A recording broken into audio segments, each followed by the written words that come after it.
Now, paid up By the addition. way, Go ahead, Mark. Tony, I'm sorry to cut you off, excuse me, but the other thing is statistically just know that you're 60% more likely to ever become long-term disabled than you would to die prematurely. Okay, a lot of people don't realize that, but you have a much greater exposure, truthfully, to being disabled and losing your income than you do to, actuarially, I should say, than you do to dying prematurely. Go right ahead. And what's really neat here is paid up additions, and that's a seminar or a webinar on its own.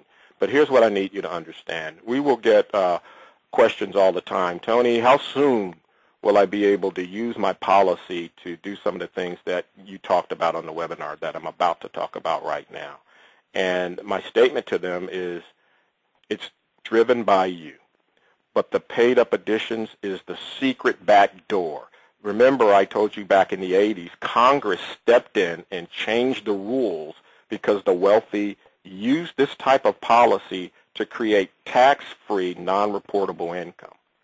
And so when they changed the rules, of course, they had to create a back door to still give them the same opportunity that they had in the 80s. And the paid-up additions offer that opportunity. That's where you put in extra money to create cash value very quickly, to increase your dividends very quickly. And so I'm about to show you a very powerful illustration here. And direct non-recognition is a part of this illustration. Think of it this way. You've got your cash value, and that's that yellow arrow. And let's say there's $100,000. You've built up $100,000 in your cash value. You've been socking money away diligently, just as you did with your 401k. I mean, it's no different. You're putting money into your 401k, and people say, well, how long will that take to accumulate a certain amount of wealth? And then I think the answer is, well, the more you put in, the more opportunity you have to create more wealth. Well, it's the same with this particular strategy. And we always say, look at 10% of your income as a start point. So you're building your cash value. Now, here's the great part. You've got a dividend column, and they're separate. So my cash value may have $100,000, but my dividend check may be $5,000 for that year. The $5,000 is my money, and that dividend will grow every year based upon the performance of the life insurance company. So in retirement, people literally live on a dividend check without touching the cash value. It's much like owning a stock that pays a dividend.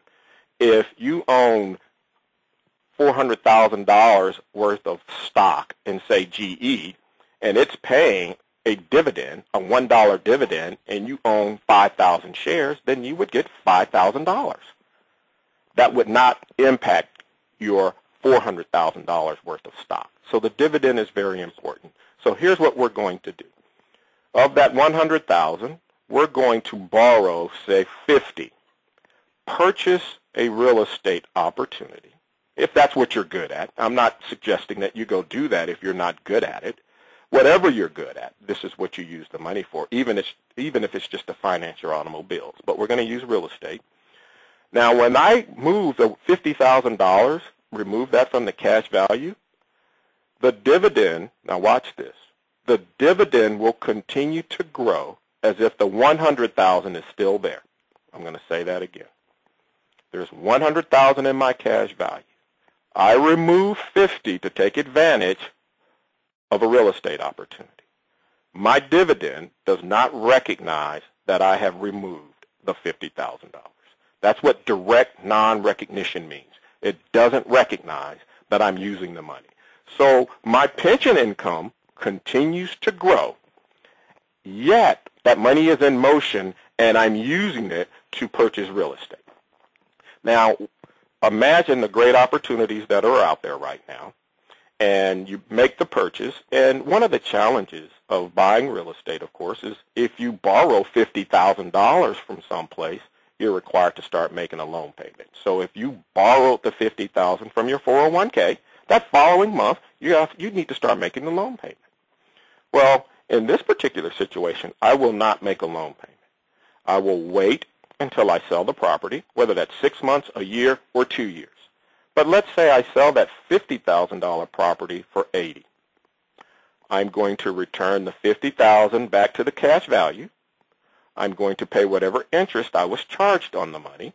Now remember, that's going back into my pot. And then the profit will go into that paid-up additions that I talked to you about. Now when it goes into the paid-up additions, that money is readily available to be used again. But it has now irrevocably increased my dividend check. So every time I put money in motion, take care of the opportunity, whatever that opportunity is, put the money back into the cash value, repay the interest, and put the profit into my paid-up additions, I increase that dividend check irrevocably for me in retirement. So when people say, well, how big can the dividend check be? I will tell them as large as you want it to be. You just need to become creative and very good at what you do. So whether that's refinancing your car where you own the car, and I want you to think, a young lady recently lost her job, and she doesn't have the funds to make her auto payment. Had she financed that car through her banking system, she removed it from the cash value, bought the car, she loses her job, you could suspend that payment because you're the owner. You're the banker. So you're going to suspend the payment until you get back on your feet. Once you're back on your feet, you start making your payments again, and it gives you tremendous, tremendous flexibility.